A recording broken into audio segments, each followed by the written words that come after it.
Grabber wears a multi-part mask that he That's crazy. They three different masks, and they all look like Epstein.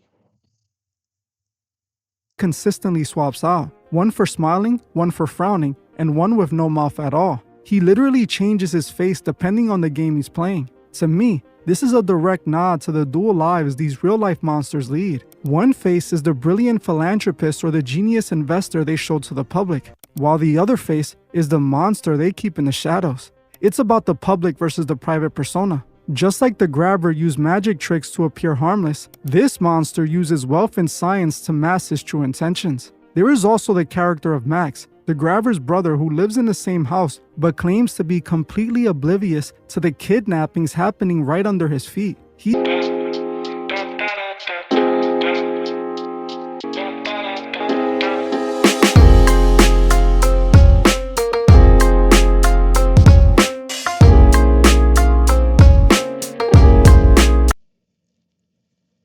What's up, yo? Welcome to another episode of Vidwon Reacts. Make sure you like, subscribe. Let's get right into this, man. So I bumped into this video, man. It's called "The Black Phone Wasn't a Movie," and it's kind of crazy, you know, like the whole conspiracy thing. And let's get right into it, and then we'll talk about it.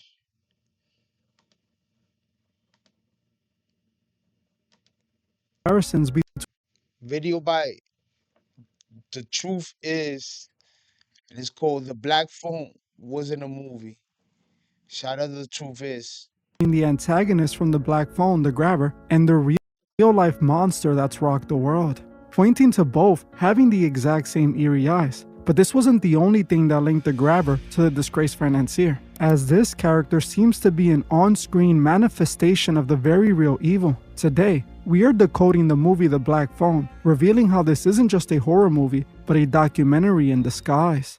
Released in 2021, The Black Phone follows 13-year-old Finney, kidnapped by a masked killer known as the Grabber. Taken to a dark, soundproof basement, Finney is forced into a disturbing game called Naughty Boy. The Grabber sets a trap. He leaves the basement door unlocked while pretending to sleep upstairs. He then waits for the victim to attempt an escape. The moment they do, the Grabber, who was wide awake the whole time, intercepts them. In his twisted mind, they're now a naughty boy, giving him the excuse to punish them until they Yo, but that's crazy though.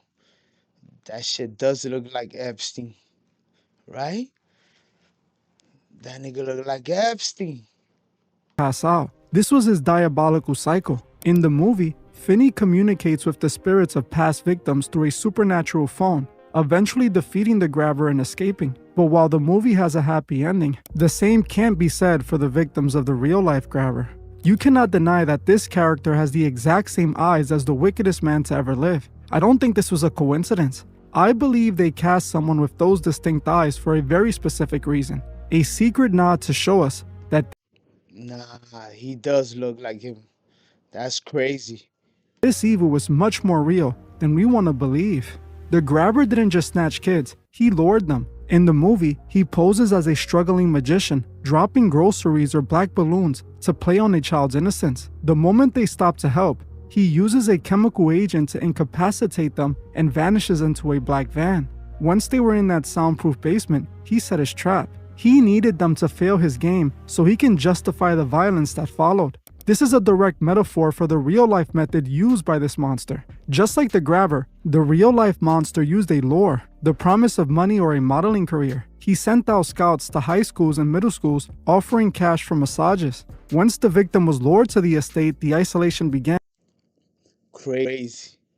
Just like Finney in the basement, the massage was the trap. The moment they agreed, he revealed his true darker intentions. In The Black Phone, it was a concrete dungeon. In real life, it was a multi-million-dollar estate or a secluded island where no one can hear them scream. The similarities go even deeper into the history of these monsters. In the movie, the Grabber worked as a child counselor, while in reality, this monster strategically positioned himself as a math and physics teacher at a prestigious school. Both men occupied positions of trust, placing themselves exactly where they can study their targets long before their true intentions were revealed. But the most chilling parallel isn't how they started, it's how they were stopped in the end. In the Black Phone, the grabber is outsmarted by the very victims he tried to silence. His past victims reached through the veil to tell Finney exactly how to stop him. In the real world, the truth was finally revealed when the survivors stood up and exposed the network. Their bravery led to the second and final arrest that Oh shit. So he's saying it was like a metaphor, the phone with the past, victims. ended his reign for good. Whether it's on a movie screen or in a courtroom, the message is the same. The truth always finds a way to call out from the darkness. But the similarities don't stop there. We also have to look at the symbolism behind the creepy mask he wears. In the movie, the grabber wears a multi-part mask that he That's crazy. The three different masks, and they all look like Epstein.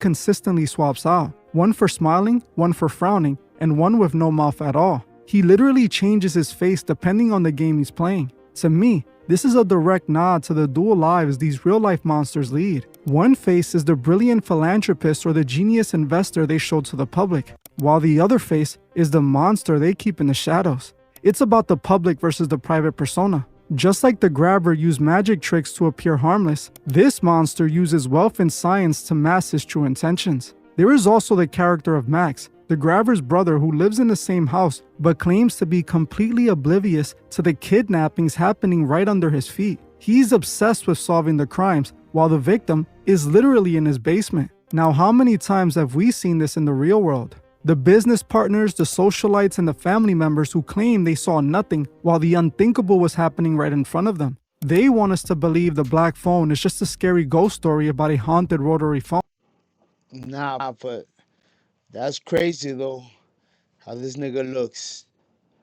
But when you look at the mask, the enablers in the house, and the magician's lore, you realize the phone isn't the only thing that's connected to another world. This movie wasn't just made to scare us, it was made to show us the blueprint of how they operate in plain sight. We have to ask ourselves, why are these stories even made in the first place? Who is behind these narratives that mirror real-world monsters so perfectly? When I looked into the source, I found something very interesting. The Black Phone is based on a story by Joe Hill. If that name doesn't ring a bell, he is the son of the most famous horror writer in history, Stephen King. He's Stephen King's son. Them niggas is very great storytellers, but Stephen King is a little weird, you know, and they know something that a lot of people don't know because Stephen King's been in that world, and that creativity comes from somewhere. I'll tell you that. King. Now, why is that connection so important? Because Stephen King once infamously tweeted that the client list was as real as Santa Claus and the Tooth Fairy. He dismissed the reality of these victims as a fairy tale. Many saw this as more than just a disrespectful tweet. They saw it as a red flag. Why would someone go so far out of their way to claim the list isn't real?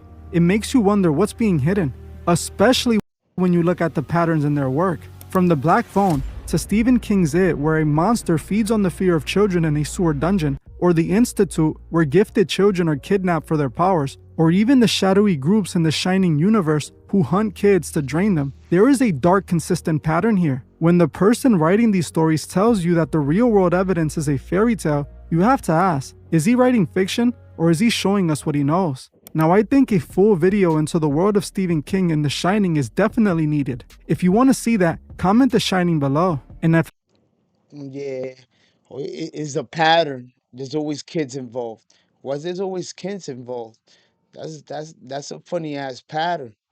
I see enough of you interested, I'll make sure that's the next video. You have to realize that the Black Phone isn't an isolated incident. It's a part of a larger cinematic tapestry we've been decoding on this channel for a long time. Think back to my video on Eyes Wide Shut. Stanley Kubrick wasn't just making a movie about a mass party. He was showing us the ritualistic architecture of the elite. He showed us the magic circle before he was silenced. Fast forward to today, and the Black Phone is doing the exact same thing, just for a different layer of the system. While Kubrick showed us the high ritual, Joe Hill and Stephen King are showing us the ground level, the mechanics of the kidnapping, the isolation, and the naughty boy trap. They are two sides of the same coin. One shows you the mansion, the other shows you the basement, but they're both describing the same disturbing underworld. There is one more detail I noticed from the movie. The physical layout of the grabber's basement. In the movie, the room is described as being completely soundproofed, a concrete box where no one can hear you scream. Despite being in the middle of a suburban neighborhood,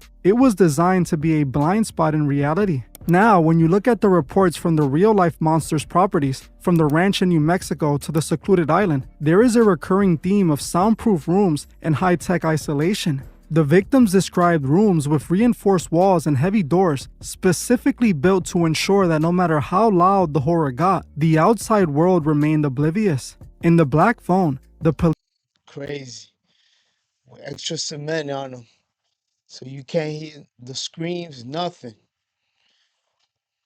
police are shown as being completely incompetent, literally standing right above the basement and seeing nothing. This is the most realistic part of the movie. It mirrors the decades of intentional blindness from the authorities who walked the halls of those mansions and flew on those private planes, only to claim later that they noticed nothing unusual. The movie shows us that you don't need a secret island to hide an atrocity. Many of you ask, if this is a secret, why do they put it in movies? This is what many people call the revelation of the method. The theory is, the system has to tell you what they're doing to absolve themselves of the spiritual debt. By putting it in a horror movie, they turn a horrific reality into a jump scare. They want you to see the black van, the mask, and the soundproof basement and think, oh, that's just like that movie I saw. They are desensitizing you. They are turning your intuition into entertainment, so that when you see the real world evidence, when you hear about the disgraced financier or the private island, your brain dismisses it as a loony theory or a fairy tale. That's crazy. Like some psychological shit. Thinking 10 years ahead. And they throwing subliminals in your face. And you're not even copying that you're being washed. That is type scary though. Exactly like Stephen King's tweet tried to do. Remember, in the February documents, we saw plenty of connections between that world and Hollywood, showing these movie plots could theoretically be inspired by real-life evil. The pattern is becoming too loud to ignore. From the sewers of Derry in It, to the shine being drained from children, to the grabber in the Black Phone, these stories are obsessed with the same theme: the theft of innocence. When a writer with a global platform tells you the client list is as real as Santa Claus, while his own son releases movies like The Black Phone, that isn't a coincidence. It's a glitch in the narrative they built for us. They want us to stay on the surface, but the Black Phone is ringing, and the voices on the other end are telling a story the elite desperately hope we see as fiction. This is why I decode these movies, because once you see the blueprint, you can't unsee it. The Black Phone wasn't I mean, it's true. Once you decode most of it, it's hard to unsee.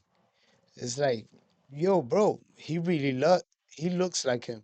He looks like him. The mask looks like him. That's crazy. Like the whole mask, the face, everything. That's crazy.